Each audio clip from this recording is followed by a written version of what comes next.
Nunca se preparó un plan global y cohesivo para la defensa de Berlín. Lo único que existía era la obstinada determinación de Hitler de defender la capital de Reich. Las circunstancias fueron tales que no se pensó en defender la ciudad hasta que fue demasiado tarde para cualquier tipo de planificación previa. Por lo tanto, la defensa de la ciudad se caracterizó únicamente por un cúmulo de improvisaciones. Estas revelan un estado de confusión total en el que la presión del enemigo, el caos organizativo del lado alemán y la catastrófica escasez de recursos humanos y materiales para la defensa se combinaron con un efecto desastroso. Hola, esto es Casus Belli, yo soy Dani Carán y vamos a ver que Saúl Rodríguez nos cuente un poco de dónde viene este prólogo. Buenas, Dani, pues son palabras del insigne coronel general Frank Halder, del cual pues algún día haremos un podcast porque este fue la cabeza pensante de Barbarroja, al principio. Luego ya cuando la cosa se torció, ya él se lavó las manos y dice esto ya no, yo ya no sé de quién es culpa de esto. Pero es el prólogo de General Halder a un libro titulado, en inglés, ahora en español traducido, La defensa alemana de Berlín, del coronel Wilhelm Wilhelmar. Y bueno, venimos aquí para hablar de este libro y venimos aquí para hablar de cosas muy interesantes. Y no venimos solos, tú y yo. Pues no, porque, bueno, a nosotros nos hace caso limitado, pero bueno, hemos traído a nuestras estrellas. Empezamos por Antonio Gómez, alias Nick Furia. Hola, ¿qué tal? ¿Cómo estamos? Oye, Antonio, nunca me has dicho por qué eres Nick Furia. Algún día te contaré la historia completa. Pero no me tendrás que matar, ¿no? No, bueno, a ver, tiene que ver con los tiempos heroicos en los que no había más que foros en Internet. Tú vendrás del IRC como yo, o sea que... En fin, y también, pues, la vuelta triunfal de Juan Pastrana. ¿Qué tal? Koimi a Tsushima. Hola, ¿qué tal? Pues Tsushima muy bien, parece que ha gustado bastante. Y... Sí. Es que la historia se la traía. El comentario general es lo bien que no lo hemos pasado, ¿verdad? Que no lo hemos pasado tanto tú como yo, como la gente escuchándonos. Sí. Realmente te ponen los pelos como escarpias. No sé si me da más pena Rochendensky o su hígado, porque me parece que acabó con todo el vodka de la flota, ¿eh? Le salió el hígado graso, como mínimo. Yo creo que lo necesitaba. Sí. Bastante. Cuenta la leyenda de que tiraba siempre en los catalejos, ¿no? O los prismáticos que tenía, se los arrojaba cuando la artillería tenía que hacer prácticas de tiro y fallaba, y que tenía algún momento que empezó a tirarla de los oficiales que tenían subalternos a su lado porque se quedó sin... Pues tenía que ser un contenedor chino de prismáticos chinos. Lo ilógico era tirar los prismáticos cuando lo que tenía que tirar eran los oficiales, pero bueno, eso son... Sí. Bueno, pues este libro, La defensa alemana de Berlín, que lo podemos encontrar en Zeppelin Books. ¿Y qué es en Zeppelin Books? En Zeppelin con 2 P's y Books con 2 O's, para el que no lo conozca, .es o .com. ¿Y por qué hablamos de esta, nosotros lo llamamos sello editorial? Sau, ahora vienes a hablar de tu libro. Casus Belli Libros, porque ya teníamos Casus Belli Factory y dentro de Casus Belli Factory pues estamos ampliando. Yo creo que Dani ha sido lo hemos perdido entre tú y yo. Yo porque se me ocurrió la idea de traducir y tú porque tenías esa espinita, ¿verdad?, de querer producir tus propios libros, editar tus propios libros, porque tú, la gente no lo sabe, o a lo mejor lo has comentado, creo que lo comentaste en el aniversario de los libros, de tu 5º aniversario, tú vienes del sector editorial de los libros. Sí, trabajaba un poquito en eso, aunque una cosa más secundaria, la subdistribución, pero me gustaba y de siempre me había gustado tener una pequeña editorial, ¿no? Lanzar un libro cada año, un libro cada 6 meses de algo, me da igual, ¿no? Pues bueno, como no podía, me lancé al podcast y lo que hacía era publicar episodios de podcast. Y bueno, esto viene de cuando tú, Sau, me llamaste, no sé si hace 2 o 3 años, y me dijiste, oye, mira, que tengo unos libros muy interesantes que estoy traduciendo, unos documentos realmente, que estoy traduciendo, porque no existen como libros, para que nos sirvan de fondo para cuando grabemos nuestros podcasts. Al principio era para eso, ¿no? Porque Sau, ya lo sabéis, que es el maestro archivero, decía, voy a hablar de Afganistán de la década del 1800. ¿Cuándo? ¿De la década del 1860 o 70? Del 70, de principios finales, del sur, del norte. Pues espera, aquí tienes, ¿no? Te traduce todo el texto y entonces pues empezamos a utilizarlo de base muchas veces. Bueno, pues entonces me dice, bueno, tenemos... para cuando grabemos nuestros podcasts, pues tenemos estas traducciones que están muy bien, porque son entrevistas importantes a gente que realmente se dedicaba a ello y creo que podemos tener los derechos para convertirlo en libro, ¿no? Porque son pues ya ves, hay entrevistas con un montón de altos cargos, de responsables, alemanes, de norteamericanos que escriben estos libros. Estos libros son escritos, ¿verdad?, para el ejército, ¿no? Para que sirvan para aprender en las academias de oficiales, creo. Sí, la mayoría son del Centro Militar de Historia y entonces pues lo tienen ahí y como es un material que crea el gobierno para su, como has dicho tú, pues ha pasado un tiempo prudencial. Aquí Juan me puede ayudar mucho porque también ha trabajado con este material, ¿verdad, Juan? Sí. Es un material que es de libre uso, ¿verdad? No es de nadie. Lo único que está ahí y hay que saber encontrarlo. Muchas veces cuando reí, no, pero es que se lo ha encontrado. No, muchas veces yo creo que mi Google ya es de esto que ha aprendido, ¿verdad? Que inteligencia artificial ya ha aprendido, ya sabe lo que yo le estoy pidiendo. Y pues la verdad que sí, lo teníamos hace tiempo, por ejemplo, este primer libro, que va a ser el primer libro de Zeppelin Books, vamos a repetirlo varias veces como lo suelen decir, ¿verdad?, los del anuncio. Zeppelin Books, la defensa alemana de Berlín lo traduje en su momento para aquel maravilloso tetralogía que hicimos de el hundimiento. Sí. Ya ves. Y bueno, lo utilicé muy poco porque en aquellos tiempos, pues, a ver, teníamos a Antonio, teníamos al otro Antonio, estabas tú, en fin, había una cantidad de información. Pablo, sí. Pablo, efectivamente, entonces yo tenía esta información y digo, bueno, pues lo tengo aquí. Y quién iba a decirme que 2 años después, aproximadamente, con este material, bien refinado, vuelto a traducir, vuelto a corregir, pues, errores como siempre tenemos. Todavía hoy le llamaba a Dani y digo, mira, Dani, aún hay algo que no termina de gustar. Me dice, mira, Sou, para ya. Que tú siempre encontrarás algo. Si es que siempre encontrarás algo, coño. Digo, oye, yo creo que todavía te puedo cambiar. En la página tal, esta palabra, si la pudiéramos... No, ahí se queda, Sau. Entonces, pues, se llama así. La defensa alemana de Berlín.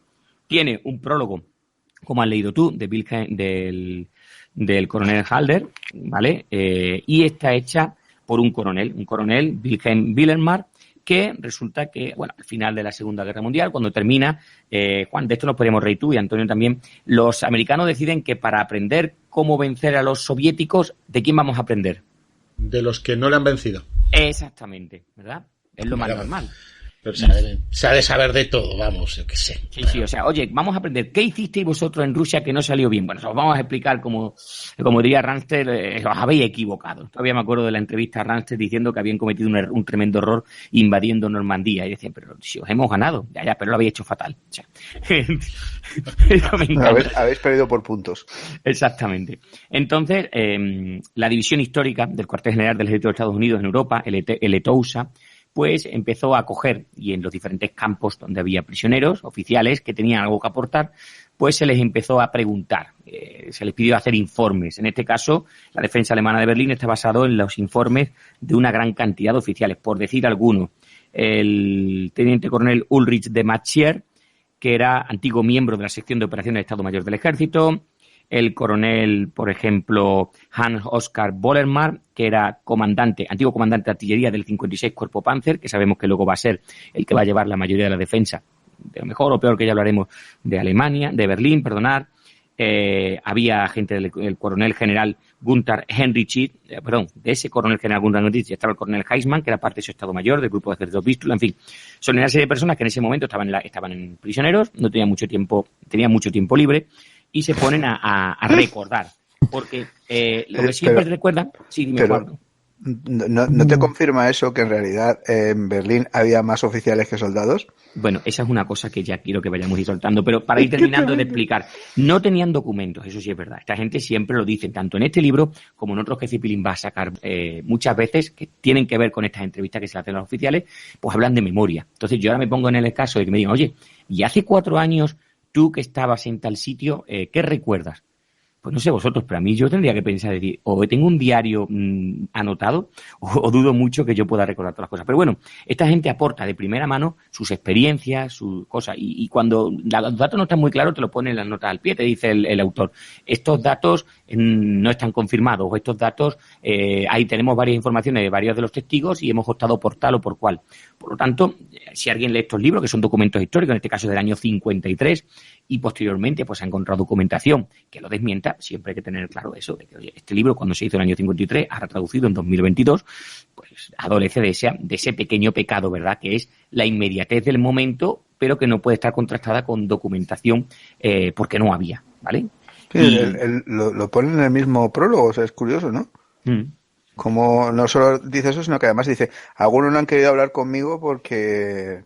porque también hay prisioneros. Dice, como hasta que no liberaran a sus compañeros no querían hablar. Digo, jolín, qué heavy, ¿no? Sí, ¿no? Diciendo, oye, que estamos aquí injustamente, ¿verdad? Me estoy acordando ahora de aquel... Porque una de las cosas que menciona este libro es que Hitler, digamos, que perdió la esperanza. Me hace gracia cuando el famoso encuentro entre las tropas alemanas, las tropas soviéticas, las tropas norteamericanas, y no se dispararon. Y yo creo que en ese momento dijo Hitler, ¿cómo que no se disparan, coño? Llevo yo esperando aquí estos varios años a que esta gente nada más que se encuentre se abran fuego. Y entonces pues deja caer que a partir de ese momento es cuando Hitler se suicidó. No sé yo si tienes algo de razón o no, pero bueno. No debe ayudar. No debe ayudar, ¿verdad? Que de repente tú lleves basando toda tu teoría, toda tu esperanza en que cuando se junten los soviéticos con los americanos van a empezar a pegarse tiro y van a decir, por favor, Hitler y ejército alemán, ayudarnos a vencer a los rojos. Sí, era esa especie de sueño húmedo de sueño, directamente, ni húmedo ni nada. Yo creo que era ya creerse alguna cosa. Aparte de esta defensa de Berlín, Saúl, porque hemos salido con 4 libros. Sí. Tenemos libros que vamos a ir sacando más adelante y que vamos a hacer podcast correspondientes para presentarlos. Pues tenemos, por ejemplo, La guerra en el mar, ¿no? Y ese es de un tío ya más conocido todavía, por lo menos por el gran público. Sí, pero que no sé si tiene luego posiblemente sus memorias, pero este Dönitz, tenemos como dices tú, la memoria en el mar, y él pues viene a contar su versión de por qué se llevó a cabo y cómo se llevó a cabo la guerra naval desde el momento en que él era un humilde, perdóname el chiste, oficial del cuerpo de submarinos, hasta evidentemente pues cuando Raider cae en desgracia, después sobre todo los desastres de la Kriegsmarine. Y aquí Antonio y yo lo contamos hace mucho tiempo, ¿verdad, Antonio? Sobre las pifias con los convoys. Bueno, sí, la suma de un montón de pifias, pues Dönitz subió al alto mando de la Kriegsmarine, siguió la guerra, siempre con esa esperanza de que él iba a poder detener el flujo incesante de apoyos, tanto material como humano, a Gran Bretaña y a la Unión Soviética, y bueno, pues Dönitz va contando todas sus memorias, ya te digo, desde que empieza, creo recordar, y ya me estoy mezclando libros, incluso empieza a contarlo desde antes de estar en los submarinos, es decir, la Primera Guerra Mundial, posteriormente la Segunda Guerra Mundial, y ya cuando se acaba la guerra, pues cuenta eso, cómo todo fue, pero me llama la atención, y no quiero hacer spoiler de los otros podcasts, cómo en ese libro él llega a justificarlo todo, la invasión de Noruega, la invasión de Holanda, el uso de... O sea, todo tiene un justificación. Él no tenía culpa de nada. Eso va a ser una máxima, ¿verdad?, en la memoria de todos los oficiales alemanes. Porque luego vamos a tener los paracaidistas, ¿verdad? Paracaidistas en Normandía también. En Carentan, efectivamente. Los Fallschirmjäger, pues en una posición que no era la normal, que era utilizarlos como infantería en línea, pero que ya Antonio y yo, pues a raíz de esto, ¿verdad, Antonio? Estamos preparando una sorpresilla, que es hablar no solamente de los Fallschirmjäger, sino de otras unidades de paracaidistas que una vez que saltaban del avión... Ya está. Ya llegaba preparado para saltar decía, una vez. Pues hace falta tropas de línea, infantes. Dice, mire usted que tenemos aquí esta gente que son unos especialistas, lo hemos formado, preparado, pues me vienen de puta madre. Y entonces, pues aquí tenemos... Fíjate que bien, efectivamente. Y lo vamos a ver defendiendo montañas en Italia, ¿verdad? Lo vamos a ver defendiendo playas en Normandía. Incluso Antonio, setos y Antonio incluso Polders. De unos húngaro, ¿me has dicho, Antonio? Hubo paracaidistas en el ejército húngaro y hubo cosas así raras por ahí. Mataron sus paracaidistas, bueno, pero sin aviones y sin paracaídas, no sé. Bueno, sin algo, pero y pasando de Normandía, pues tenemos también, lo que pasa es que nos faltaba porque tenemos Rommel y el muro realmente son las defensas de Normandía, o ¿cómo es? ¿Rommel defiende Normandía o Rommel no está para defender Normandía? El muro atlántico de Rommel está basado en la memoria de varios oficiales de Estado Mayor de Rommel. Por un lado, uno de su Estado Mayor más cercano, y por otro lado, las memorias de algunos de los adjuntos, por ejemplo, de la Kriegsmarine, que estaban adjuntos al Estado Mayor de Rommel. Empiezan a contar desde que Rommel sale de Italia y empieza pues a visitar el muro, que empezaba, como ellos contaban, al final del todo de la península de Dinamarca, hasta casi la frontera con España, con la península ibérica.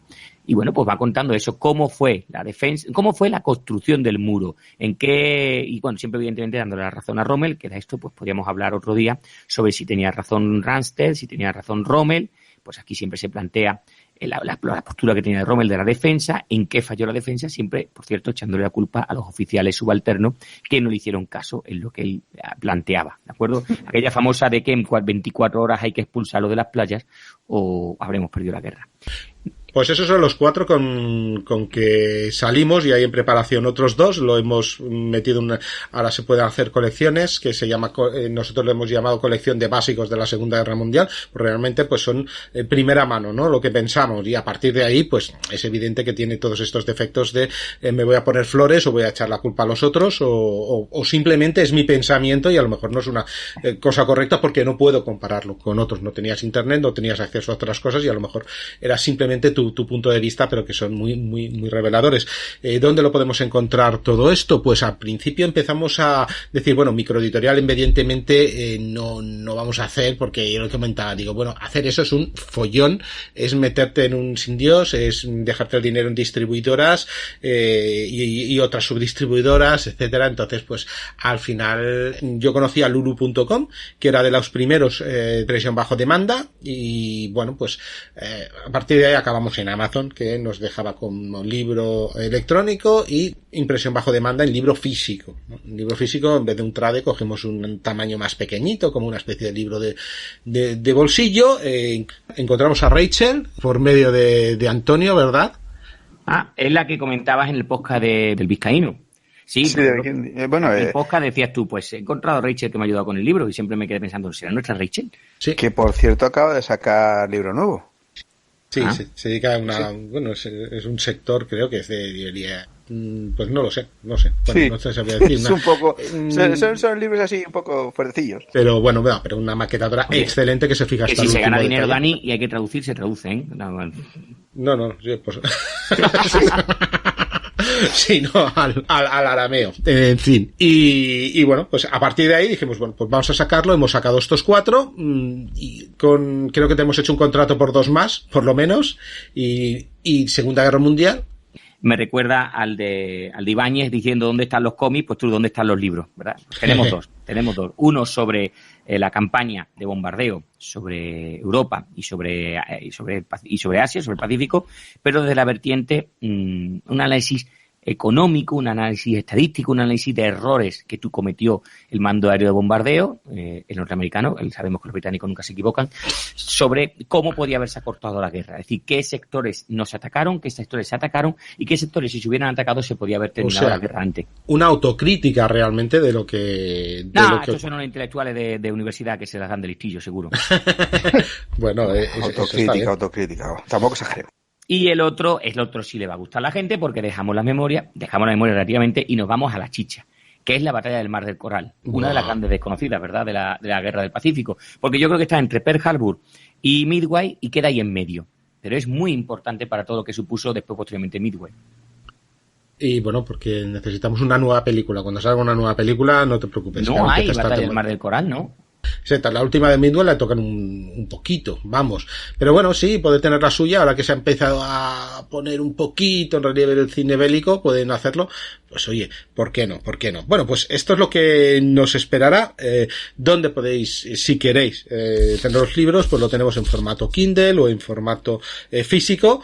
Pues tienes que ir a zeppelinbooks.com o .es. De todas formas, ya voy a dejar un enlace en las notas del episodio, que simplemente tenéis que pinchar ahí e ir, y bueno, pues un enlace a los títulos en Amazon. Cuesta 5,95 en versión Kindle y 12,95 en físico. Es lo que hemos puesto. En vez de hacer una editorial, ya lo hemos dicho, no lo vas a poder encontrar en una librería. En el futuro, pues ya nos gustaría, ¿no? Y poder estar en una feria del libro con nuestros libros en físico, etcétera. Pero es como hemos podido hacer una especie de, llámalo, sello editorial de un podcast, ¿no? Antes hacían al revés. Antes tengo los libros y lo paso a podcast, pues nosotros tengo los podcasts y ahora lo que hacemos, este material de soporte, pues poco transmedia, lo pasamos al libro. Bueno, Zeppelin Books, Zeppelin, recuérdate. Dani, que me ha quedado el logo chulísimo. O sea, yo creo que pronto haremos camiseta, ¿eh? Bueno, es que el logo es de Fabián, es el de que siempre es de Fabián Publicidad, que siempre nos diseña absolutamente todos los logos, sí. Bueno, claro, evidentemente es un Zeppelin. Yo quería que saliese un avión, pero Fabián, en su gran sabiduría, me dijo: de aviones no, que tú solo quieras hablar de aviones, vamos a poner algo más atemporal, porque si tú quieres hacer alguna cosa del siglo XII, aunque no hubiesen cepelines, ¿no? Pero pegamos un cepelín con algo más antiguo, más vintage, más historia. Bueno, pues Zeppelin quedó muy chulo y es que además el nombre queda bien. Yo que sé, libros, books no hubiera, o sea, aviones books no hubiera quedado tan bien, ¿no? No, pero habría llamado Mustang Books, tú ya me conoces, o yo que sé, Top Gun Books, yo que sé, pues habría quedado también muy potente. Pero bueno, pues ya dejamos de hablar de nuestro libro, yo creo, ya visitadlos, dejamos el enlace en las notas del episodio y vamos a lo que vamos, ¿vale? Vamos a la defensa de Berlín y lo que contaba. Pues escucha, episodio tuyo, Sau, abre. Bueno, el libro no vamos a ir contando, lo que vamos a encontrarnos es cómo se prepara la defensa de Berlín, es decir, cómo el ejército alemán, la Wehrmacht en este caso, pues prepara es quizá, y aquí ya pido por favor que Juan y Antonio vayan participando, quizá es muy un eufemismo, ¿no? Eso de preparar la defensa de Berlín, porque si uno se va leyendo las 100 y poco páginas que ocupa, pues va dándose cuenta que aquí preparar no preparó nadie nada, ¿no? O sea, esto fue casi como aquí te pillo, aquí te mato. Entonces vamos a hablar, pues fijaros, los capítulos, distintos puntos de vista, ¿de quiénes? Pues de los que estaban allí para mandar. Vamos a tener a Hitler, al alto mando del ejército, la OKH, al grupo de ejércitos Vístula, al alto mando de la IA, posteriormente los oficiales que estaban.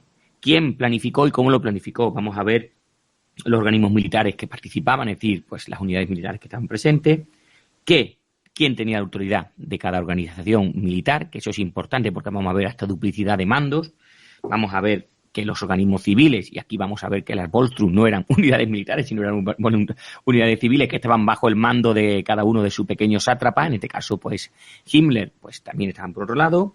Vamos a ver cómo se construyeron las posiciones defensivas y cómo algunas se las podían haber ahorrado, tanto, pues en fin, como los planes de demolición que había, las transmisiones telefónicas que se tuvieron en cuenta, cómo se crearon posiciones independientes para defender. Porque claro, el problema de cuando tú creas posiciones es porque tienes claro lo que vas a defender o por dónde vas a defender.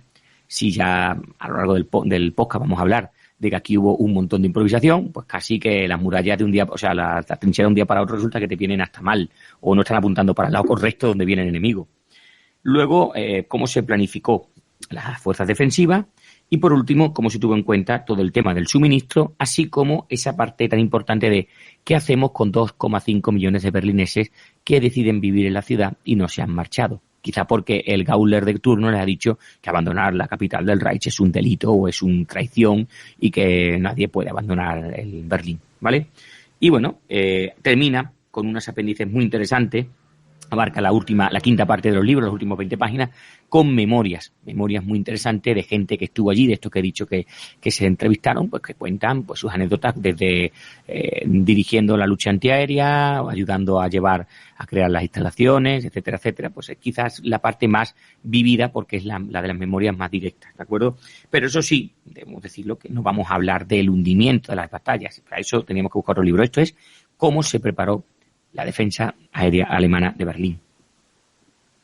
A ver, una de las cosas que a mí más me ha llamado la atención, aunque ya era conocido, es el auténtico caos de autoridades que hay allí. Es decir, tienes cuerpos militares, entre muchas comillas, que has sacado de donde puedas, cada uno con su cadena de mando, y con una fidelidad que a veces no entiendes, porque tienes el 56 Cuerpo Panzer como fuerza principal, pero este no tiene autoridad sobre el batallón, la guarnición de las SS del distrito gubernamental de Berlín, que al mismo tiempo tampoco tiene autoridad sobre Volksturm, tampoco tiene autoridad sobre las baterías antiaéreas de la Luftwaffe. O sea, hasta en los últimos días del Tercer Reich, es un caos, cada sátrapa, como bien has dicho, mirando por sus propios intereses. A ver, mira, para que la gente se haga una idea, Juan, mira, dice, hasta el 1 de febrero del 45, las necesidades militares de Berlín eran responsabilidad, atentos, del cuartel general del área de la Wehrmacht. Este cuartel general, bueno, el cuartel general del área depende directamente a ver si alguien me dice mejor mi alemán, el Beis, ¿cómo se llamaba la provincia alemana? El Beirich, ¿no? ¿Cómo era la palabra? El Wehrreich. El Wehrreich, que cuando estaba en campaña, pues pasaba a lo que se llamaba un cuartel general de área. Bueno, exacto. Pues este cuartel general estaba subordinado al cuartel general adjunto del tercer cuerpo y este a su vez al ejército de reemplazo. El ejército de reemplazo estaba directamente subordinado no al OKH, es decir, al alto mando del ejército, sino al alto mando de la Wehrmacht. Y el comandante del ejército de reemplazo para 1 de febrero del 45, después del golpe de Estado del 44, era el Reichsführer de la SS, Heinrich Himmler. Con lo cual, en fin, vemos que aquí hay un montón de jefes, como bien me ha gustado esa frase, Antonio, has dicho tú antes, Juan, de que había más oficiales que tropas, ¿verdad?, defendiendo Berlín. Y claro, lo del ejército de reemplazo se entiende, porque es que precisamente el general Fromm, que era el jefe, estaba implicado en el atentado del 20 de julio, entonces lo ponen bajo control de las SS, pero sí, era un auténtico caos. Como decías, más oficiales que soldados. Luego, había una cosa que me hacía también gracia, decía que el oficial al mando de la línea estaba al mando de la línea defensiva y 10 kilómetros para atrás. Y a partir de 10 kilómetros ya es departamento civil. Con lo cual, te podías encontrar con que yo podía mandar con todas las tropas que estaban en la línea del frente y hasta 10 kilómetros para atrás, pero todo lo que yo tuviera para atrás ya no dependía de mí. Ya dependía del oficial de turno, el Gautlier de turno, o el del pueblo, o el del partido que estaba por allí, que también, por cierto, hay testimonios de algunos del partido que misteriosamente pues han hablado en este libro, ¿de acuerdo?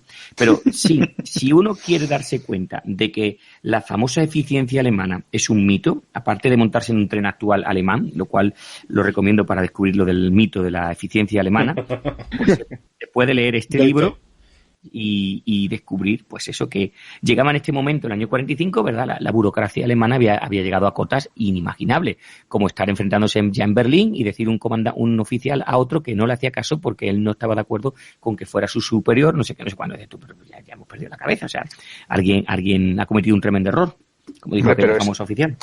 Es que es lo que tiene cuando tú...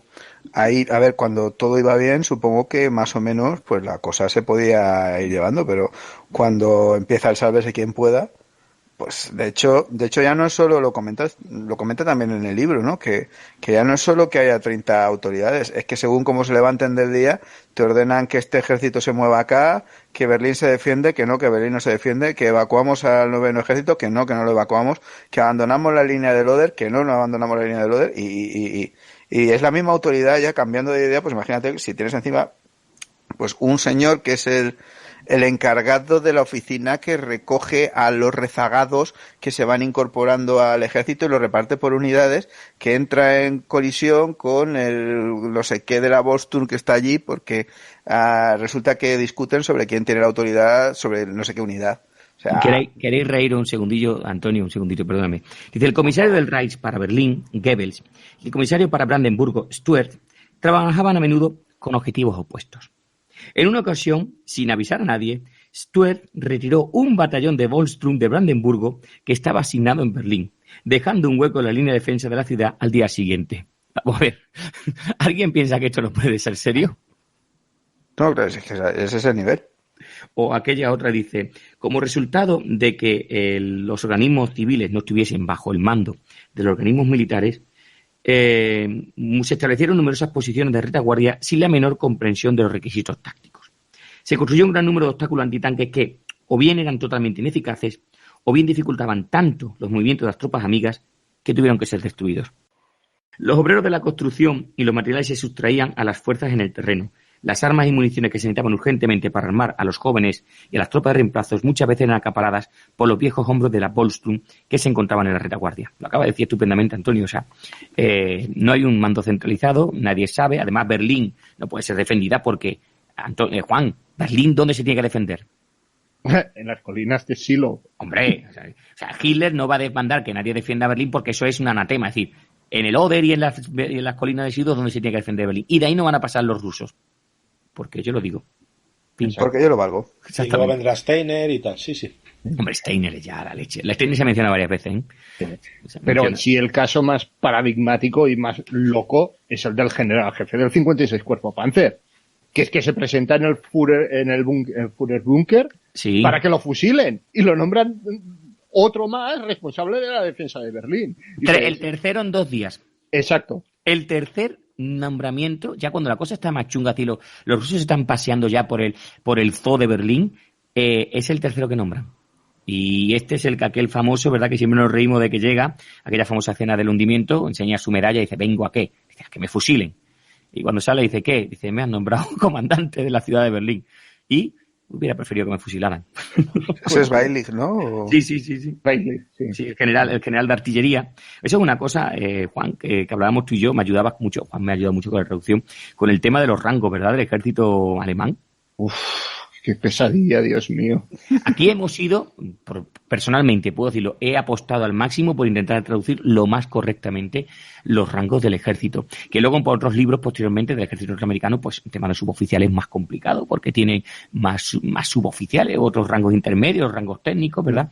Pero en el caso del ejército alemán es sumamente complicado poder traducirlo porque muchos rangos no existen en el ejército español. Exacto. Coronel general no existe. Bueno, pero tiene una cierta traducción, pero general de artillería, dices tú. Pero general de artillería es un general, lo que aquí llamaríamos y el general solo es lo que nosotros llamaríamos un capitán general. ¿Cómo? Un teniente general, perdón. O sea, ya me estás liando. Y luego ya tenemos los rangos de la SS, que de eso es mejor no hablar. No, o sea, claro, eso... Si empiezas con el Obersturmbannführer, el Gruppenführer y todos estos, ya te vuelves loco. Sí, pero que digo que el libro en ese aspecto, pues sí, hace... Bueno, si quisiéramos, a ver, podríamos empezar desde el principio, pero una cosa que llama la atención es eso, es que desde el principio no se plantea la defensa de Berlín porque, en fin, Berlín no va a ser ocupada, no va a ser Stalingrado, no va a ser Leningrado, no va a ser una ciudad que vaya a defenderse, porque como bien ha dicho Juan, se va a defender en las colinas, o en el Oder, siempre dicen en el Oder.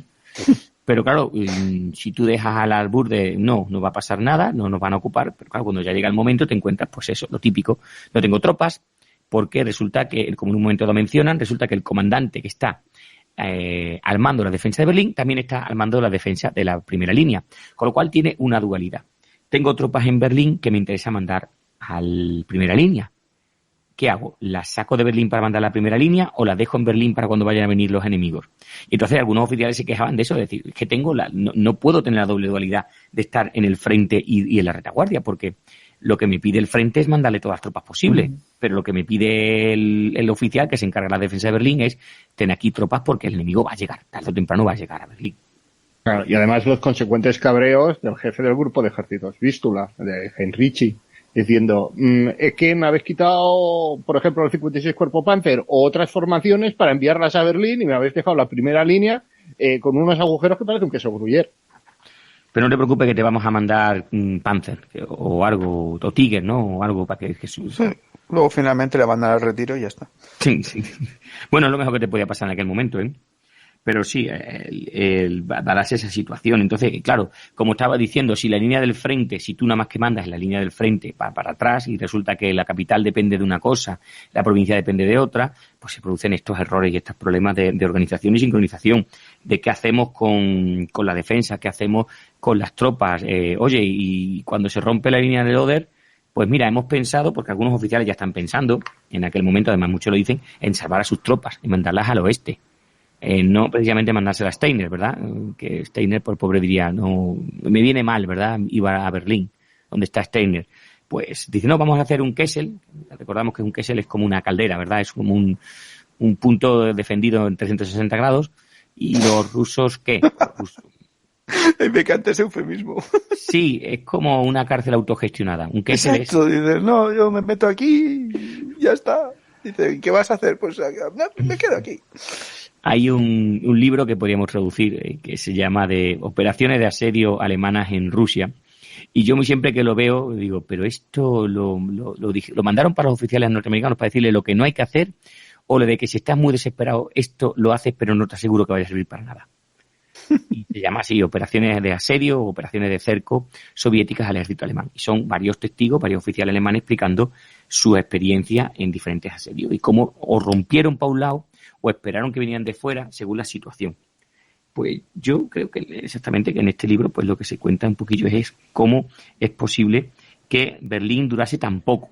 Porque claro, comparado con Stalingrado, ¿verdad? O con otras ciudades, la defensa de Berlín tampoco fue tan larga, ¿no? Tampoco fue no sé, ¿qué pudo ser? ¿15 días? Pues, a ver, si empieza 20 de abril y se rinde en 2 de mayo, ¿es? ¿O? Sí, 20, lo que he dicho. Pues, vamos, yo tenía que apuntar al 16, ¿por qué? Porque ya en el 16 ya están las tropas sí, claro. Están acercando, y lo que dices tú, los combates duran hasta el 30 de abril y se rinde el 2 de mayo, cuando ya Hitler se ha suicidado. Entonces, no sé, supongo que estamos en este momento de la historia en que tú tienes que intentar justificar lo que has hecho, ¿verdad? Siempre ponía uno, no sé si Juan lo comentaba contigo, de que en esta época de las grandes memorias de los años 50, de los oficiales alemanes, es un poquito de catarsis, de contar por qué han fallado y también porque los hijos le están preguntando, oye, papá, ¿tú qué hiciste en la guerra? ¿No? Sí, y te voy a contar lo que a mí me interesa contarte. Claro, es como que el famoso meme de nunca le preguntes a los Minions de parte de quién estaban durante la Segunda Guerra Mundial. Pues esto es lo mismo, es decir, papá, tú que hiciste la guerra y por qué no impediste esto, por qué perdiste, ¿vale? Si queríamos decirlo. Entonces, pues es un poquito una retahíla de esto, y ya nos podíamos reír pues con grandes oficiales que se dedican toda su memoria, ¿verdad? A decir, yo tenía razón, pero la culpa, ¿quién la tenía Antonio? ¿Quién tenía la culpa de todo lo que pasó en la Alemania? Hitler. Sí. Bueno, según el día. No, Hitler. pero sí, Hitler. A esa hora, en los años 50, Hitler, la culpa era de Hitler. Los problemas de la defensa de Berlín la tuvo Hitler. Claro. Los problemas de cambio, Hitler. Y todo lo tenía Hitler, porque claro, es lo más fácil, echarle la culpa al loco. O a Goering. No, hombre, no, Goering no tiene la culpa, coño. Goering era buena gente, era gracioso, tocaba el acordeón, se fumaba o se nifaba o se pinchaba todo, yo qué sé. Bueno, pero a ver... puedo suministrar a 300.000 tíos encerrados a 2.000 kilómetros de mis bases logísticas, no pasa nada. Pero porque a él le engañaron sus oficiales. Ya. No, pero bueno, el tema de Berlín concretamente, esto que cuenta el libro, sí. La verdad es que parece como que al principio todo está muy microgestionado y luego está como muy nada gestionado, ¿no? O sea, da la sensación como de que vas pasando de sí, esto es mi responsabilidad, esto está no, yo no tengo ni idea de qué me estás hablando. Y parece como que al final pues hasta el mismo Hitler se inhibe del tema. Sí, eso es una cosa que también menciona, el tema de que Hitler, las unidades estaban como... ¿cómo era? Decía, como que estaban sobre el mapa, estaban de una forma y en la realidad eran otra. Me acuerdo que decía que Steiner tuvo el mando de un grupo de ejército, el grupo de ejército de Steiner, que dice que según sus cálculos era menos de una división. Y evidentemente cualquiera que conozca el organigrama alemán, grupo de ejércitos no es, normalmente son varias divisiones. Y dice, pues tenía de efectivos menos de una división. Y de carros, creo recordar que según contaba, en toda Berlín había entre 50 y 60 carros de combate. Ya no te digo qué modelo, si eran Panzer II, hipervitaminado, Panzer III, Panzer IV o qué. Pero, y sin gasolina, que tenían que enterrarlos por las calles. No, pero es que eso es mucho mejor. Sí, porque el objetivo es mejor. Ya. Sí. Pero sí, hablaba de eso, que las tropas, en verdad, tropas, unos 50, 60.000 hombres, en los cuales teníamos que meter, pues, un montón de batallones de Volkssturm, que, como se ve en la película de Hundimiento, no dejan de ser gente que hizo la guerra en la Primera Guerra Mundial, por no decir que hizo la guerra franco-prusiana, y que estaba allí, pues, en fin, manejando un armamento y sin saber muy bien qué hacer. ¿Vale? Ya sabéis el chiste de aquellos dos que salen de los dos abuelitos que salen del centro de reclutamiento de la Volkssturm. ¿Qué le dice? Dice uno al otro, pues han dicho que no hace falta que nos alistemos y demostramos que nuestros padres ya están.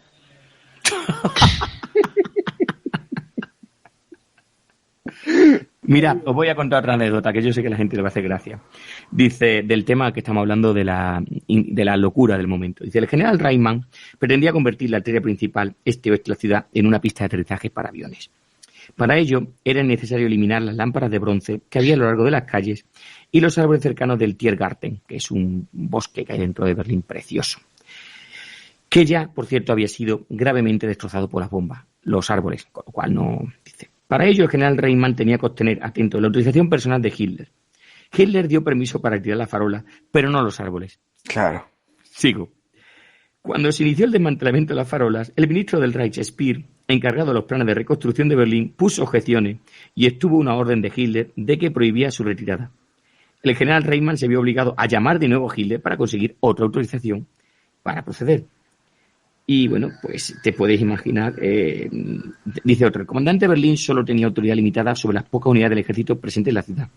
Solo tenía una autoridad muy limitada sobre los Volkssturm, las tropas de la SS, la unidad antiaérea, porque la unidad antiaérea dependía de la Luftwaffe, las juventudes hitlerianas, que dependían del partido, y la organización Tor y el servicio de trabajo, que dependerían de cualquier ministerio y de cualquier burócrata. No tenía ninguna autoridad sobre la población, que era la que estaba llevando el mayor peso en la construcción de posiciones. Otro ejemplo servirá para ilustrar esta limitación de autoridad. El comandante de una batería dotada de tropas locales permanentes recibió una sección de Volkssturm para servir en sus cañones. Sin embargo, no se le permitía dar órdenes a estos hombres, salvo durante la batalla, por lo que antes se tendría que haber reducido a utilizar la persuasión. Anda, vamos a mover el cañón, Anda, Venga, venga. guapo. Vamos, compañero. Que lo estoy viendo. La rubia de las Es que lo 2:30, estoy viendo. como el de la película, ¿no? La rubia de las 2:30 y dos más allí manejando Ay, el Dios cañón. mío. ¿Qué os parece la locura del momento? Me encanta lo de podemos quitar la farola, pero no los árboles. Hombre, pero eso es que es parte del, o sea, te da una idea del espíritu. O sea, en ese momento dices, bueno, estamos peleando por la supervivencia del Reich, pero en realidad lo que estamos intentando es mantener un sistema, un modo de vida, un tal, y los árboles son imprescindibles.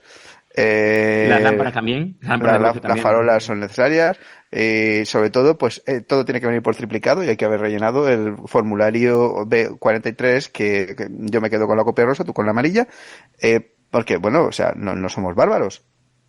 Y claro, al final te encuentras con que si encima hubiera habido una sola autoridad centralizada todavía podrías habértelo pensado, pero si tienes que presentar tienes que ir de ventanilla a ventanilla con No, los hombre, rusos ahí excepto encima tú, de este ti. hombre que consigue el permiso de Hitler y al momento le llama para decirle que no le deja cortar los árboles, tiene que volverlo a convertir. Es que según recuerdo, cuando se entraba a una reunión con Hitler te podías tirar varias horas para nada. Pero tenías que estar allí aguantando, sin mirar el móvil. Sin estar allí aguantando una parrafada de Hitler de varias horas sin poder mirar el móvil, sin poder hacer otra cosa, ¿eh? Que yo no sé si era mejor irse a una ópera de Wagner. No, y claro, y párate a pensar, dices, no, si con las farolas, con esto, pero es que al noveno ejército le pasa lo mismo, a todo el cuerpo de ejércitos este que estabas comentando le pasa igual, a todo, o sea, es decir, ya no es que te dejen quitar o no la farola o el árbol o... No, es que va a haber decenas de miles de soldados que van a estar corriendo como gatos sin nariz de un lado para otro y que ahora tenéis que ir a Berlín. No vayáis a Berlín, reforzáis el Vístula. No, bajad para reforzar al noveno ejército el flanco. No, mirad a ver que ahora vamos a... Hay otro comandante que ha dicho que vamos a intentar juntarnos con el 15º y vamos a ver si nos rendimos a los americanos. Que no, que ahora tenemos que volver otra vez al Vístula. Y entonces... Claro, hay gente que insiste luego, y yo creo que esto es después de la guerra, que dicen, no, yo di mucho la lata con que había que llevarse a los soldados de ahí del este y acercarlos todo lo posible hacia Berlín y que estuvieran, pero yo creo que todo eso es a posteriori, realmente llega un momento en que parece que cada uno hace lo que le da la gana y las unidades van a empezar a moverse pues casi por instinto, ¿no? Y va a haber oficiales que más o menos dirijan la cosa y oficiales que simplemente no tienen ni idea de lo que está pasando con sus propias unidades. Ya cuando llegue el descontrol va a ser el caos. Pero sí, hasta además, ese punto llegamos que somos incapaces de organizar hacia dónde se tiene que mover un grupo de ejércitos, pero el tema de lo que tiene que pasar con las farolas y con los árboles está perfectamente establecido y estructurado y vamos, que esto no es una anarquía, ¿eh? Sí, estaba mirando, cuando me estaba diciendo eso, en una de las páginas, tengo aquí delante subrayado una cosa, y una de las cuestiones que se echaba en cara es que la mayoría de los oficiales que estaban allí, que se habían sacado de donde se podía, pues normalmente de ministerios y organismos militares, pues no tenían ninguna experiencia de combate. Entonces, reíros vosotros del chiste de verdad la película de hundimiento, que ponen allí el 88, llega el veterano y dice, ¿qué coño hacéis poniendo el 88 en medio? Que eso no lleva nada. Pues como eso nos podemos encontrar muchos oficiales que no saben que hicieron la formación militar básica en su momento, o ni eso, porque directamente pues los pusieron a lo mejor pues de tareas administrativas y ahora los ponen al mando pues de una sección, una compañía o lo que sea correspondiente, ¿de acuerdo? Y estamos viendo que hay muchos ejemplos de este tipo de locuras, ¿verdad? De cuestiones. Por ejemplo, el almacenamiento de las municiones. También, eso es interesante. Y esto lo hemos visto en otros momentos de la historia, pero casi de parodia, no sé si es verdad. Juan, lo comentábamos tú y yo, ¿verdad? La película de Amanecer Zulú. Correcto. Que no sabemos si es verdad o no, pero que nos hace gracia, ¿verdad? Sí, bastante. Sí, la famosa escena de solo te puedo entregar una caja y me hace firmar un papelito. Pues lo mismo en Berlín. Hubo comentarios de que sí que había pasado eso en Isandlwana, efectivamente, pero parece ser que no fue para tanto, porque en realidad es que, claro, la defensa del campamento de Isandlwana no duró lo suficiente como para que hicieran uso de la munición de reserva así en grandes cantidades. Pero sí que hubo esa queja, pero fue más la queja de que costaba mucho abrir esas cajas. En medio de la batalla era complicado ir abriendo las cajas. Mira, pero sí que, por ejemplo, solamente el tema de la gasolina que hay que reunir para poder pegarle fuego a los cadáveres de Hitler y Eva Braun, Solamente con eso ya nos hace una idea del caos que tenía que ser, ¿no? La logística ahí dentro. Dice así, el tema de la gasolina era hablo de munición. No se pudo obtener ninguna cifra del suministro de gasolina disponible. Sin embargo, era tan limitado que no solo fue necesario dejar de operar las palas mecánicas, sino que fue imposible proporcionar transporte motorizado para el movimiento de las tropas y los trabajadores de la construcción.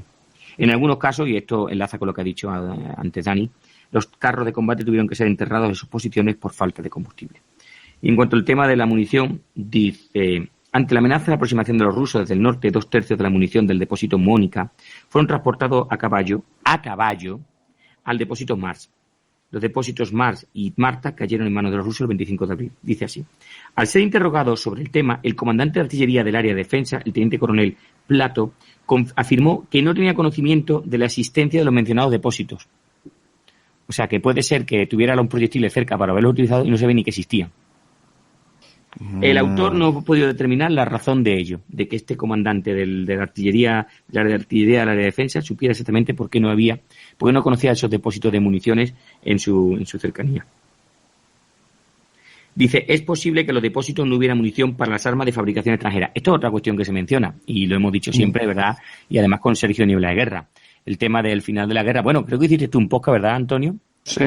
Sobre las Voltron y, oye, que tenemos unos fusiles checos, unos fusiles holandeses, unos fusiles daneses, unos También me hizo gracia.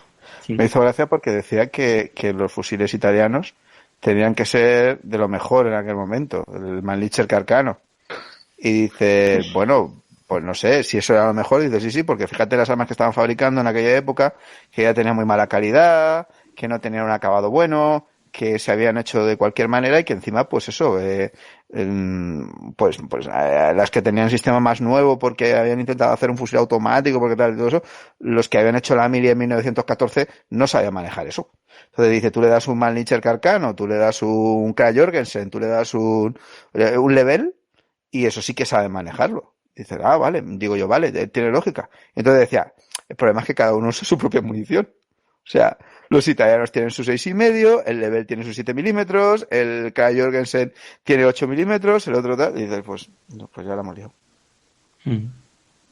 Otra de las cosas que me llamó la atención es que el cuerpo principal de defensa, dice, en el mapa debía quedar muy bien, ¿no? Porque había una división Panzer y 2 divisiones de granaderos Panzer. Pero los nombres de los granaderos Panzer tienen sus narices, porque una es la Nordland y la otra es la Nederland. O sea, son todos muy alemanes, ¿verdad? Todos muy alemanes. Y lo que ya fue de traca fue cuando miré la división Panzer que se supone que hay allí, que es la Müncheberg. Sí. Es brutal, porque esta división... Venga, va, una apuesta. ¿Cuándo se crea esta división? A ver, quiero recordar que fue en el 45 o a finales del 44, ya no... 8 de marzo del 45. Va a decir febrero, fíjate. No. Yo también iba a pensar, pero has dicho enero... Hostia, 8 de marzo. Con cosas como que el Oye, ¿tú cómo te llamabas? Que tú eres el conductor. ¿Cómo te llamabas? Me has dicho que no me... Müncheberg. No, le digo el director, el comandante de carro se lo diría al conductor del carro. Oye, ¿cómo decía? Sí. No me acuerdo. Y el otro le contestaría, Gugu Tata. Sí, pero además lo de división tiene narices, porque el supuesto regimiento de artillería era un batallón. Y claro, esta división la habían enviado a Shiloh. O sea que lo que llegó a Berlín debía quedar, no sé, el equivalente a una compañía. Y ya en el propio historial dicen que la división solo tenía un puñado de carros de combate cuando la crearon. Imagínate. Pero es que se quedaron sin gasolina por el camino. Sí, no, sí. Pero eso, y claro, la mezcla de personal, porque mucho eran unidades que se habían desaparecido, porque habían sido machacadas, y los que habían vuelto totalmente destrozados, heridos, con psicosis de combate, agotados totalmente después de unas marchas terribles por en medio de bosques infestados ya de enemigos, cruzando los ríos por la noche, helados hasta el tuétano, medio enfermos, pues cuando llegaban allí demacrados totalmente decían, bienvenidos a la nueva división Müncheberg. O sea, imaginémonos la sensación dice, bueno, por lo menos nos dará una gorra con el parche de la división o algo, ¿no? Algo que quede bonito luego. No, ya no hay presupuesto para gorras. Es que, por lo menos, que yo que sé, algo que quede bonito luego para recordarlo, porque si no, una pegatina. Porque esto de la Nordland Netherlands ya lo hicimos en su momento, ¿verdad? En la serie de podcast sobre las SS extranjeras, que al final fueran estos los que defendieron, porque Steiner no apareció. Hitler, misteriosamente no. Y es una cosa que se dice mucho aquí, que los oficiales siempre pretendían rendirse en Occidente. Pero, Dani, ¿qué pasaba cuando una división llegaba o cuando unas tropas llegaban a rendirse a los aliados si estaban enfrentándose su retaguardia a los rusos? Pues que los aliados occidentales te decían, tú aquí con quién no estás puedes luchando? rendirte. ¿Tú con quién estás luchando? Tú conmigo no estás luchando con los soviéticos. A mí no me digas. Y Monty era peor. Monty te decía, no hables de declarar la guerra. A mí que me cuentas, ¿no? O sea, esa me encanta, esa respuesta me encanta. Efectivamente, si la gente no lo sabe, si una unidad estaba en contacto con los soviéticos y se intentaba rendir a los occidentales, decían que se tenía que rendir con los que estaban en combate. Con lo cual no normalmente algunos, claro, en un momento dado en que, como bien dice Antonio, el ancho de Alemania, ¿cuánto era, Antonio? Pues ya sabe lo que decían, ¿no? Que la ventaja de la defensa elástica era que ahora podías ir del frente este al frente oeste en metro. Exactamente, o en bicicleta, ¿no? Como decía el chiste. Dice, voy a recorrer Alemania en bicicleta. Y dice, por la tarde, ¿qué vas a hacer? Pues sí, estos chistes que contaban los alemanes, la verdad es que tienen muy mala leche, pero eso era así. Sí, pues esto era lo mismo, decía, pues eso, que los alemanes intentaban en todo momento a ver si consigo que mis tropas se rindan a los occidentales, o como decíamos al principio del podcast por Hitler, a ver si esta gente cuando se encuentren se pelean, ¿verdad? Aquella famosa escena de la película Patton del general mariscal soviético y Patton allí a punto de darse 2 besos porque estaban diciendo, dile a este maldito rojo de mierda que no pienso beber a su salud. Y el otro dijo, pues yo tampoco a tu salud, me cago en tu puta madre. En fin. El traductor tuvo que pasarlo mal ese día. Ese sí que tuvo que reducir con un par de huevos. Bueno, además que rendirse a los americanos tampoco, o a los ingleses, no garantizaba nada. Si no se lo puedes decir al cuerpo de caballería cosaca de las SS, que se rindió a los ingleses, creo que fue en Austria. Y los devolvieron, ¿no? Y los devolvieron enteritos. Sí, eso sale en GoldenEye. Sí, y no, bueno, no he visto. Y cuando llegó un momento que había tantos prisioneros que sabían qué hacer con ellos, murieron muchos prisioneros porque se rindieron en agosto, pues en verano, pero que cuando llegó el invierno pues estaban todavía muchos, no se habían dado tiempo a construir instalaciones. Hace tiempo a Dani le traduje un documento de unos prisioneros alemanes que tuvieron la hospitalidad francesa en el norte de África y contaban barbaridades mayores. ¿Te acuerdas, Dani? Oh, y tanto. No los trataban muy bien, pero bueno, también venía en consecuencia como no sé, cómo habían, no tanto como habían tratado a sus prisioneros, que ellos no lo sabían, pero sí que por el combate que les habían dado, vamos, que ellos esperaban que sería una marcha triunfal, los americanos, y dijeron, hostia, sí que nos han dado y han matado a mi amigo, al otro, entonces llegaron a ensañar, pero no creo que fuese solo eso la única vez, aunque sí que es cierto que a mí yo soy alemán y me das la oportunidad de rendirme y no tengo duda de que me la juego con los aliados occidentales. Sí, claro. No, claro, pero a priori parece que tienen más posibilidades de sobrevivir y luego te encuentras eso que... Lo que pasa es que de estar de prisionero, lo decía Churchill también, vamos, Churchill estuvo de prisionero en la primera Boer, ¿puede ser? Sí. De la primera Boer, y decía que era como si estuviese... En la segunda creo que fue. O en la segunda, ostras. En el tren blindado. En aquella famosa escena del tren blindado. Y luego él llegó a estar incluso en la marcha del Sudán, que él fue testigo directo de la... Pero eso había sido antes cuando él entró en la guerra del Mahdi y acabó en... Joder, tío, pero es que este hombre un poquito más... creo que no tuvo también la guerra era oficial de Crimea. Usares. Era teniente de Usares. La batalla de Omdurman, sí. En Omdurman, sí.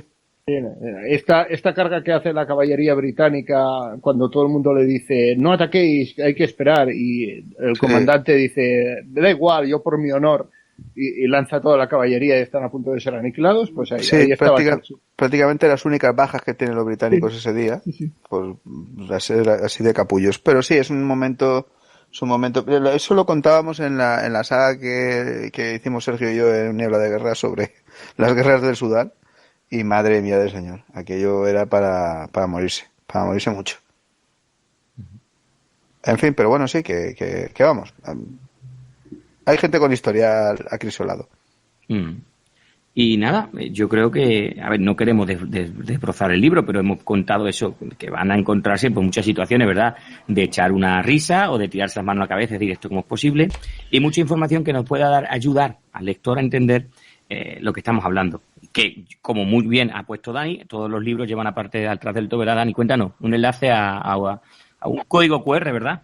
Sí, no, he puesto un código QR y si es en digital, pues tiene tiene un enlace directo, y lo que hemos hecho es que cada libro tendrá su propio episodio de podcast. Es decir, este es el episodio de podcast de la defensa de Berlín. Pues La guerra en el mar tendrá su propio episodio de podcast, pero además lo que esos QRs no te van directamente a solo este episodio de podcast, sino a una lista de podcast donde, aquí por ejemplo, pues yo ya he metido también el último episodio del hundimiento, por ejemplo, y si van saliendo más cosas, por ejemplo, cuando hablaban de, ostras, vamos a hacer lo de las torres antiaéreas de Berlín, no sé qué, pues ese podcast también irá en todo lo relacionado que tenga con la defensa de Berlín, ¿no?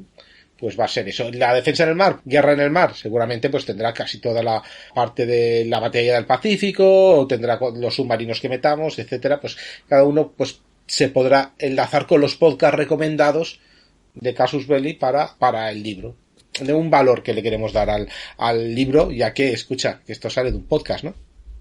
Al final no dejamos de ser una factoría de podcast y lo que nos da. Esto no deja de ser, como dices tú, un material complementario que ayuda a entender tanto esos podcasts como decimos siempre, cualquier otro libro que uno pueda tener en su casa sobre la batalla de Berlín, el hundimiento, etcétera, etcétera, Sí. o vea la película.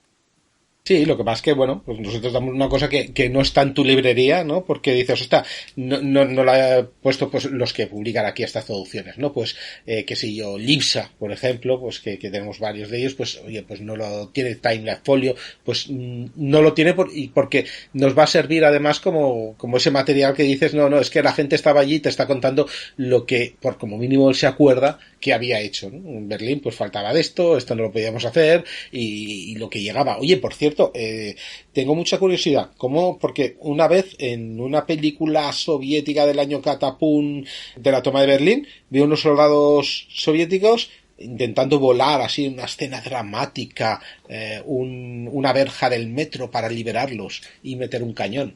Bueno, yo los vi en el circo, en el zoo, y me pareció una escena preciosa. Sí, yo la de esto, lo digo por lo siguiente, ¿el metro solo estaba preparado como refugio antiaéreo o también se iba a luchar allí y se preparaba algo, o simplemente para guardar municiones o qué? A ver, dentro de los planes de defensa estaba, como has dicho tú, por un lado, la demolición de los puentes. A mí me gusta contar que la primera vez que fui a Berlín, no sé si tanto Juan como Antonio habéis ido alguna vez a Berlín. No te digo gusto. Aún no. Bueno, pues lo primero que me ha llamado la atención de Berlín es que tiene muchos puentes. O sea, yo creo que la tienen que llamar a Venecia del Norte porque la cantidad de puentes que tiene es increíble. Fijaros, en la época tenía 248 puentes.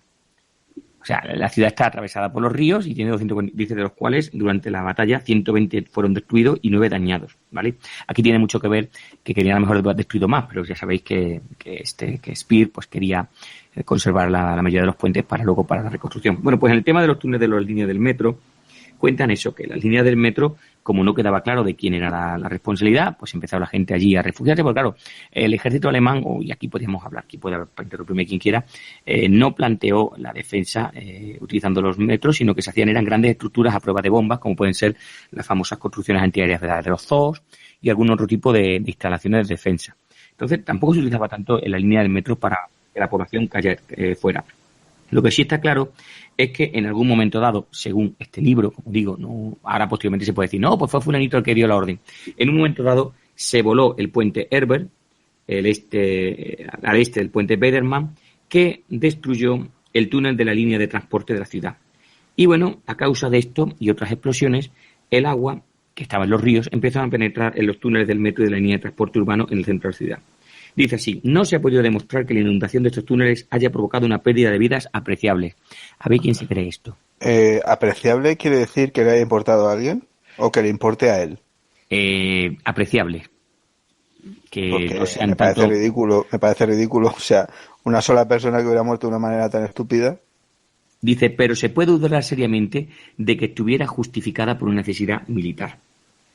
Según tengo una nota al pie, dice, entre las fuerzas de ocupación aliadas se hablaba de que posteriormente se recuperaron cientos de cadáveres de estos túneles. Esta es una nota a posteriori que aparece nota al pie, no es del autor, es una aclaración que hacen seguramente los de Letousa, los del, como he dicho antes, la División de Historia del Ejército de Estados Unidos en Europa, a esta aclaración. Entonces, lo que estamos diciendo, no, pues a mí me dijeron que no murió tanta gente. Y es que es lo que siempre decimos, el testimonio de una persona descontextualizado pues muchas veces te puede hacer pensar una cosa y luego otra. Este dice que no había nadie. Luego viene alguien y dice, oye, que sí, que había unos cuantos cientos, ¿vale? Pero que él de entrada lo dice. Luego hay una nota, como digo, que lo puse yo, dice eso, que los aliados dicen que no, que se sacaron cientos de cadáveres. Pero como dice Antonio, es absurdo no pensar que si lo único que tienes para refugiarte son los edificios del zoo, es decir, estos grandes torres de defensa, y el metro, pues que habría muchas familias y mucha gente intentando sobrevivir dentro del metro cuando se rompió el agua y se rompieron los puentes y empezó a entrar el agua a mansalva en esos túneles. Porque claro, la gente además no está en la zona, digamos, de los andenes, están también dentro de los túneles por donde van los metros y, bueno, incluso cuando llegue el agua pues empezarán a correr, evidentemente con la lógico pánico y muchos morirán aplastados o ahogados, ¿de acuerdo? Bueno, pero es un poco lo que decías al principio, es decir, en Berlín durante la batalla había 2,5 millones de civiles que no habían sido evacuados porque Hitler lo prohibió. ¿Dónde estaban esos 2,5 millones? En su casita mientras... Pero claro, en su casa no estaban, porque, bueno, si quieres que te meta un pepinazo un IS-2, pero normalmente se meterían en el metro o donde sea. Si luego los los edificios, inunda... quiero recordar que estaban interconectados. Cuando empezó los bombardeos de Berlín se hicieron esfuerzos, eso sí lo leí hace tiempo, uno acaba tantos podcasts y ha leído tanto que ya duda, pero creo recordar que sí, que en Berlín los túneles de los edificios estaban interconectados, es decir, se había hecho un esfuerzo por conectar los túneles de todos los edificios para que la gente, en caso de que se derrumbara un edificio, se tapiara, se obstruyera una salida, la gente pudiera salir por otra salida. Pero lo que tú dices, Juan, en este momento de la guerra en que la mayoría de los edificios están destruidos, la única solución es encerrarse en los túneles. Uh-huh. Que luego ya podríamos hablar de las defensas en Londres algún día, ¿verdad? De esos planes que tuvieron tan maravillosos de crear defensas individuales, en esas trincheritas pequeñas que te construías en el huerto, al lado de las los patatas. refugios Armstrong y eso, sí, maravillosos. Eran muy buenos, ¿verdad? Sí. Y creo mientras que no te cayera una bomba de verdad. Sí, exactamente. Mientras lo único que te cayera fuera el gato o una maceta, no te iban a hacer daño. Con el gato no las tengo todas, ¿eh? Bueno, si es pequeñito. Vale. Y esto es el libro, Dani. Si hay alguna pregunta más que tengas así o que te surja a ti de escucharnos hablar. Pues mira, ya que surge la ocasión, a medida que estabas traduciendo el libro y te vas encontrando, pues eso, con datos que conocías de a posteriori, ¿no? Porque este libro habrá servido para muchos de los que han escrito libros después, pues será una de las fuentes que citarán, porque antes que según reclama él, pues prácticamente no había obras sobre el tema. Claro, este está publicado en el 53, recopilado cuando todavía el ejército alemán o los oficiales alemanes estaban en los campos, con lo cual podemos hablar de qué año, 48, 49. A partir del 50 que estaba en los campos ya es que era un tío muy malo, o sea, ya es lo que viene siendo una mala persona, porque ya... Entonces, yo creo que lo publicaron en el 53, la División Histórica del Cuartel General del Ejército de Estados Unidos en Europa, porque ya ha pasado el tiempo pertinente o porque han considerado que de ser un manual de trabajo en las diferentes academias, pues podría ser un manual más de mano. Pero sí, dime, perdona. No, pues que sí, que eso, que entonces, ¿has notado tú que a lo mejor algunas cosas se repetían, ¿no? Que ya las sabías porque estaban citadas en otros o a lo mejor lo identificabas, ¿no? Como estabas diciendo de la película del hundimiento, esto es lo que sale en la escena de tal o esto es lo que pasa, pues igual lo reconocías, ¿no? Pero sí. También habrá cosas que a lo mejor no te encajen, ¿verdad? Que digas esto, no sé, Rick. No, a ver, no sé, Rick, no. Yo lo tenía claro, lo que estamos diciendo son las memorias de un tío de una serie de oficiales. Que lo que te estoy diciendo, oye, Antonio, ¿te acuerdas de hace 3 años lo que hiciste? Sí, en serio, cuéntanos, oye, ¿te acuerdas aquel día que nos juntamos, Julio, tú y yo, porque fuimos a grabar un podcast a Alicante? Cuéntame cómo fue el día. Cuéntamelo. Cuéntame qué hiciste por la mañana, qué hicimos después. O sea, tú intentas recordar lo que pasó en ese día. Yo te puedo contar lo que pasó en ese día más o menos, con lo que me recuerde, y habrá cosas que me confunda. Pero también imagínate que ese día yo le hubiera pegado fuego al mercado central de Alicante, hubiera provocado un accidente múltiple con todos los autobuses escolares y una masacre entre bebés en una maternidad y lo intentara luego explicarte esa pregunta, respondértela. Sí, no, pero claro que estamos hablando de que, claro, muchas veces decían, no, pues no se acuerda. A ver, yo tengo un problema, yo leo un montón y se me olvida casi todo lo que leo. Entonces, como dices tú, ¿esto dónde lo has leído? Pues yo sé que me he leído varios libros sobre la defensa de Berlín y seguramente algunas de las cosas que aquí se mencionan, pues no estén en aquellos libros, como dices tú, porque evidentemente será un manual de uso por parte de la gente que haya querido escribir sobre Berlín, para bien o para mal, para decir, oye, esto lo dijo Wilhelm, esto lo dijo Bildermann y está más que desfasado, o esto es una fuente primaria y la fuente primaria hay que tomarlas como son, con sus aciertos y con sus errores. Pero que a mí me siguió llamando siempre la atención, ya lo digo, que creo que lo hemos mencionado varias veces, ese caos, esa sensación de decir, Dios mío de mi vida, que se pongan de acuerdo aunque sea para ver quién cruza primero la calle, yo qué sé, porque vienen una horda, y me perdí el chiste, una horda de CERG, de 1 millón de soldados soviéticos, y estamos todavía aquí discutiendo sobre dónde vamos a poner el cañón y en qué lado de la calle no va a ser que moleste a uno u otro. Y es que la farola es interesante.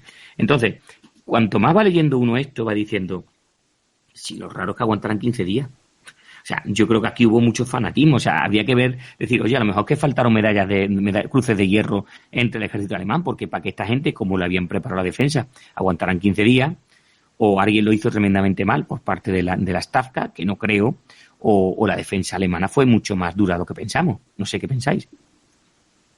A ver, yo creo que también había un tema de motivación entre las tropas soviéticas. Estás en Berlín, esto se acaba.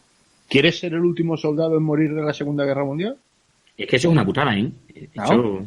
Eso pasó en Okinawa y ha pasado en todas las batallas. O sea, coño, que estamos a un paso de que esta gente se rinda. Que ya me voy a casa, no voy a ser yo el tonto de... Uh-huh. Claro, es que... A mí, en el libro me hizo mucha gracia cuando empecé a mirar el índice y dije, Luftwaffe, hostia, la Fuerza Aérea aún no existía, y luego resulta que era un párrafo, o sea, pero literalmente 5 o 6 líneas diciendo, actuó la Luftwaffe, ya está. Claro, porque quizá no han contado con nadie de la Luftwaffe, claro, o quizá porque estos son del ejército de tierra, del Heer, y tócate los huevos, tío, lo que te voy a contar sobre la Luftwaffe. Ahora vendrá la Luftwaffe y dice, no sabéis, porque aquí, Dani, te invito a que nos cuente, a lo mejor la Luftwaffe estaba en el cielo, como siempre decimos, y no lo veían desde tierra, y estuvo ahí, dale que te pego caña, bombardeando las líneas de suministro soviéticas, o no apareció, como siempre se le ha dicho. No, yo creo que ya aparecían pocos y lo que hacían eran dispersar los aviones porque ya no tenían gasolina, muy pocas unidades. Además, las gasolinas, aunque hagamos los chistes, ¿no?, con los colores de las gasolinas de la Luftwaffe, pero una no, a lo mejor tenían la que no necesitaban, etcétera, y lo poco que había era para intentar derribar bombarderos. Bombarderos y tú no lo ves, tú no lo ves, un 262 a 8.000 metros, tú no ves nada. Sí que algo apareció por Berlín, según los soviéticos, algo apareció, aparte de derribar algún Mustang, que eso también nos lo cuenta algún, sí, claro, porque lo confundirían con un 190 y él confundiría los Mustang con algún 109, ¿no? O sea, se confundirían entre ellos y bueno, o sea, habría fuego amigo sin conocerse. Sí, algo había. Lo contaba, ¿no? Que había derribado unos cuantos Mustang. De hecho, hay de una fotoametralladora que llevan los ases soviéticos, sí que llevan fotoametralladora, y hay un Mustang que eso salió, pero que en los años 70 o los años 80, vamos, porque dice, ostras, ¿qué van a decir si sacamos esto? Y dice, mira, que hemos derribado un Mustang con nuestro Lavochkin, un La-7, creo, un La-5 FN, el La-5 FN era para el ataque al suelo en ese momento, aunque mantenía sus capacidades para lanzar las bombas y luchar, y el La-7 era lo que en ese momento era lo más puntero de la aviación soviética, lo que barría en ese momento los cielos, y alguna cosa se encontraban, pero era muy mínimo y muy bueno, pues mira, tenemos estos dos aviones, vamos a salir y vamos a rendirnos a los aeródromos británicos, que era muy típico también. Los aeródromos británicos se llenaron de aviones alemanes que huían, se llenaron. Los que sabían que aquello estaba perdidísimo y bueno, podían encontrar algún transporte loco solo, si era muy fanático, bueno, pues me quedo aquí a defender, a matar a todos los que pueda, pero nada. No. Yo, de todas formas, creo que te olvidas de esa gran muestra de genialidad de la Luftwaffe, de esa arma de último recurso que fue tan decisiva, tan impactante y que ha marcado la historia desde entonces, que es el Mistel. Que, recuérdalo. Sí. Claro. Lo utilizan también para volar puentes, de esos que tienes que volar el puente, y cuando ha huido, ¿no?, pues no han volado el puente y dice, bueno, pues hay que bombardearlo de alguna forma, y el Mistel era pues las cédulas de Heinkel 111 o de Junkers 88 también. Sí. se le metía una especie de cabeza, o de los Dornier 17 también habría habido alguno, se mete una especie de cabeza de guerra. Entonces va montado en un caballete, un 109, un 190, lo que pasa es que ha de vigilar porque, cuidado, la gasolina que llevan los motores no es la misma y entonces no pueden intercambiarla, aunque intercambian parte, y bueno, hay un momento que apunta y mientras, claro, va chispando toda la antiaérea aliada que han podido y los Mustang te pisan los talones, apunta y cuando lo deja apuntada, tiene que rezar para que eso se desenganche porque algún caso ha habido de que se ha ido con el Mistel y que haga su trabajo. Es así que, ojo, los norteamericanos también probaron con hacer una especie de Mistel con B-17. Lo que pasa es que se descontroló. Lo que no iba ningún avión encima, sino era que era radiocontrolado. Sí, ahí es donde murió el Kennedy que iba a ser presidente, ¿no? Ostras, pues mira, ahí no lo sabía, no lo sé. Sí, no sé si era un B-25 o un B-24 que llevaba explosivos dentro y que estaban haciendo la prueba y era el hermano mayor de Kennedy, creo recordar. Perdona, un segundito, que es que me he acordado del chiste que has contado antes, una anécdota. Traduciendo el del Mar del Coral, Dani te lo comentaba. Dice que se derribaron no sé cuántos cazas japoneses y un un 109 alemán. Porque era el Hayat, el Ki-61. O sea, pero fijaros lo que es el informe del momento. A ver, pero escucha. Tú ves 109 y te quedas pensando, ¿cómo? Tú abres y ves un motor alemán. O sea, ves un DB601, pues no me acuerdo qué subtipo, pero porque había una fábrica. ¿Y cuándo se deja de fabricar ese avión? Tipo europeo, que no le gustaba porque la carga alar era muy grande, pero era, o sea, tú lo confundías por un tipo europeo y había un momento que creían que eran aviones alemanes o italianos. Y con pilotos alemanes o italianos, si me acuerdo. Sí, exacto. Entonces no sabían si habían enviado ahí o directamente fabricaban bajo licencia o les habían enviado de alguna manera eso que, escucha, pues, yo qué sé, es como si es como cuando decían que habían derribado un Brester Buffalo, creo, en Normandía, ¿no? O sea, que dices, pues no, lo habrán confundido con cualquier otra cosa. Entonces, pues, allí era ese avión que además cuando vuela en la única factoría que había del DB601, ya dicen, ¿qué le ponemos? Pues le pusieron el motor un motor Mitsubishi Radial de la Marina. Y funcionó muy bien, que era Ki-100, vamos, que funcionó muy bien, pero sí. Esa es la historia de la confusión entre aviones. Pero que había pilotos alemanes, por eso volaban también los japoneses. Bueno, seguro, sí. Bueno, sí. No tenían nada que hacer, como tenían tantos, les sobraban, los vamos a enviar a los japoneses esos que también se odiarían entre ellos, no te creas tú. Hombre, eso es como, Juan, eso es como poner torpederas japonesas en medio, de verdad, en el estrecho del Canal de la Mancha. Sí, exacto. El Mar del Norte, sí. No, hablando de identificaciones, también es divertido que cuando entra en servicio el Focke-Wulf 190, los primeros británicos derribados decían que los habían derribado unos Curtiss Hawk 75 franceses. Sí. Bueno, pero eso se lo decían los oficiales que decían, no, a ti te ha derribado este. Y dice, no puede ser, o sea, pero si ese avión no puede hacer eso, ¿no? Pero sí, claro. Exacto. No puedo decir que me ha derribado un avión francés. Te ponga casi una gaviota o algo.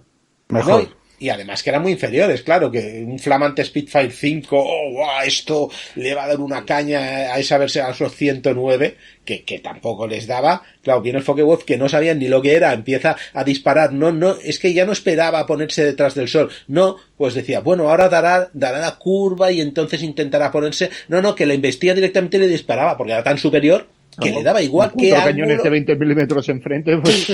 Te diré, y era una bestia, aquello una nueva, cuando apareció, lo explico en Casus Belli Fans, en la leyenda del 190, y era el coco, absolutamente el coco. El 109 ya se olvidaban, ya veían uno de motor radial, tira, Johnny, que no, tira algo que no. Bueno. Eso, entre que todos son Tiger y todos son, ¿no? Panther y luego el peligro de la Luftwaffe, que me olvidaba porque eran los antiaéreos de la Luftwaffe, aparte de inexpertos, porque ya lo llevan, los que eran un poco con edad de llevar un fusil, iban al frente con el fusil, pues la artillería antiaérea lo llevaban pues mucha gente muy joven, muy mayor y muy inexperta, y si pasaba un avión cualquiera le disparaban, porque lo normal es que no fuesen ni suyos. Habían, por ejemplo, la 44, la Jagerswader, bueno, no me acuerdo cómo era, la de Galland, la que hace Galland con los Messerschmitt 262, la Jagersband, la banda de amigos, tenía el 262, no sé si lo sabéis, era es un interceptor, no es un caza, ¿no? Entonces es muy vulnerable cuando despega y cuando aterriza en esos 3-4 minutos que se aproxima y esos 3-4 minutos que despega, que va acelerando muy poco a poco. Los motores de las primeras generaciones y las siguientes generaciones de motores a reacción aceleran muy lentamente, aunque nosotros creamos, wow, le das a tope. No es como un motor de pistón, y un caza tiene que acelerar y decelerar muy rápidamente. Entonces en Corea, por ejemplo, los pilotos americanos que habían luchado en aviones de pistón, que estaban acostumbrados a desacelero y giro muy bruscamente, se le calaban los motores, ¿no? Entonces, pero ellos ya tenían guardado la medida de que eso es un interceptor, no me lío en un combate aéreo. Entonces lo que hacían era subir y tenían tres Messerschmitt 190 tipo Dora 9 y Dora 11 que los defendían, y el primero que salió a cubrir un aterrizaje, pues la propia antiaérea le pegó, ¿no? Y dijo, ostras, bajo, ¿qué hago? Al final lo pintaron, creo que de rojo, de líneas rojas y de líneas rojas y amarillas o algo así. Cantaba, parecían pavos reales. Para que la antiaérea dijera, mira, capullo, que soy yo que estoy pasando todos los días por aquí. Es que sabéis el chiste que hacían, ¿no? ¿Sabéis el chiste que hacían sobre los aviones? A ver. Que decía que los alemanes decían que cómo se sabe la nacionalidad de un país por cómo van pintados los aviones. Dice, si es verde, es soviético. Si es marrón, es británico. Inglés. Británico, sí. Sí, bueno, inglés. Si es metalizado, es norteamericano. Y si no está, es alemán. Exactamente. Bueno, oye, Dani, fuera broma, yo venía a hablar aquí de mi libro. Y aquí te hemos hablado de aviones y te has venido arriba, ¿no? Chico, yo me picas un poquito, pues ¿qué quieres que te diga? Ha sido por nombrar el misterio, si es que el misterio, claro, es provocación. Eso es un misterio. A ver, pues ¿cuándo sacas ese libro de la aviación? Que ese es el de los bombardeos, del análisis de cómo podríamos haber ganado la guerra antes, ¿vale? Que yo creo que ese sería, ya voy dejando caer un poco pistas de que vaya en general. Y si encuentras uno de la aviación italiana, vamos, aplaudo con las orejas. ¡Oh, sí! Si encuentro un fuente de primera mano hablando de la maravilla de la aviación italiana bombardeando Gran Bretaña en la batalla de Inglaterra, ¿qué os parece? Yo sobreviví con un chirri en el Alamein. Eso sería un libro. O en el África Oriental, no sé, lo que quieras. La bufanda es bella, ¿no? Sí, hay que sentir claro, los instrumentos no servían para nada, no medían bien. Tú tenías que medir la velocidad con el aire en la cara. Ya está, esa era como medías la velocidad. Esos relojitos que ponían los alemanes no servían para nada. Es verdad. Sí. Bueno. Si hueles el combustible del otro, puedes saber qué motor utiliza. ¿Y a cuánta distancia está? Pues nada, yo creo que, Dani, os invitamos a leer el libro y bueno, si os ha gustado lo que estamos contando, si tenéis alguna duda, pues evidentemente siempre tenéis los comentarios y tenemos muchas formas, ¿verdad?, de contactar con Casus Belli Factoría, ya sea por correo o ya sea de otra forma. Hombre, podéis estar, y también el formulario de contacto en casusbelli.top, Tango Oscar Papa, que tanto te gusta a ti. Hoy me encanta cuando lo escuché la primera vez, hace ya 5 años. Sí, casusbelli.top. Queda bien, porque evidentemente casusbelli.com.es, todo eso está pilladísimo hace años y los dominios lo pueden vender por muchos miles de dólares. Pues mira, .top no queda nada bien, y hay un formulario de contacto y bueno, pues también en estos libros que al principio pues tenemos estos 4, ¿no?, que pueden servir, pues lo tenemos en Zeppelin Books con 2P, Zeppelin y 2 O's Books, ¿de acuerdo? O .com o .es. Tenemos los 2 dominios y ahí sí tenéis Kindle Unlimited, también podéis acceder. Gratuito, ¿eh? Sí, es como una especie de tarifa plan, es igual que los que nos escuchan los fans, porque tienen iVoox Plus, que es tarifa plana, pueden escuchar cualquier cosa de fans, de cualquier podcast. Pues Kindle tiene su Kindle Unlimited, que tú pagas pues una tarifa, creo que también es de 10 euros, y accedes a esos libros. Bueno, pues eso, pues.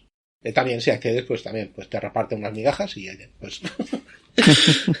Pues fuera, pues eso. Yo espero que hayáis disfrutado este episodio de podcast, que hayamos también visto un montón de anécdotas, que a veces es un poco lo que queremos, porque resulta que la batalla de Berlín ya la hemos narrado, pues yo creo que 6 horas de podcast, ¿me lo recordáis? 6 horas con Antonio Muñoz de Orente, ni me acuerdo.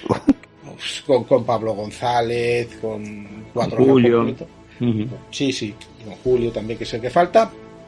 Y nada, os invito a visitarlo y espero que hayáis disfrutado, que si os ha gustado pues le deis un like, que lo compartáis, que nos pongáis el comentario que queráis si os ha gustado, y si no os ha gustado también, pero y eso es todo. Oye, pues Juan, Antonio, Esau, Dani, yo mismo, oye, muchas gracias por venir aquí a apoyar el primer episodio que habla sobre nuestro pequeño sello editorial, Zeppelin Books, que espero que crezca mucho y nos dé mucho material de apoyo.